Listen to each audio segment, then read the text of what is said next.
So let's look at those negative exponents. We saw that one emerged in the last part.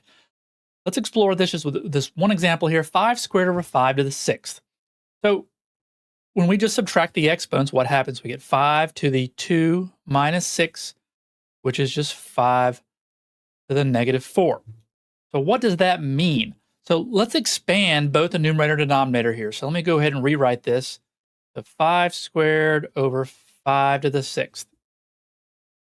So 5 squared is what? 5 times 5 over, I've got 6 copies of 5. So 1, 2, 3, 4, 5, 6, and a little dot in between all those. Now what happens here? Well, these 5's cancel, these 5's cancel, and I'm left with just a 1 on top. Don't forget that. And so this is 1 over 5 times 5 times 5 times 5, which is 1 over 5 to the 4th.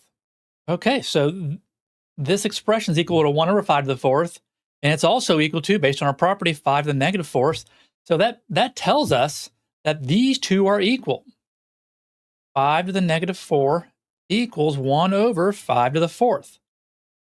And this gives us a little bit of insight on what that negative exponent does to the base. If the base is in the numerator, it just shifts down to the denominator. If it's in the denominator, it shifts up to the numerator. Another way to think about it is that it reciprocates the base. So whatever is being raised to negative exponent, it doesn't affect the sign of the base. It just reciprocates it. It just flips it. And we'll see this in a few additional examples below. The negative exponents are one of the trickiest parts about working with exponents. So again, you can look at that generalization there. When the smaller power is divided by a larger one, the exponent becomes negative. We just sort of saw that happen here. So here's our rule. Anything to the negative exponent, so a to the negative n, is 1 over a to the n. And if the base is already in the denominator, then it moves to the numerator. Again, it just reciprocates. It just changes the position from top to bottom or bottom to top. So let's look at a few of these. Simplify 2x to the negative 3. And again, your question, just like when we looked at exponents, positive exponents, what is my base?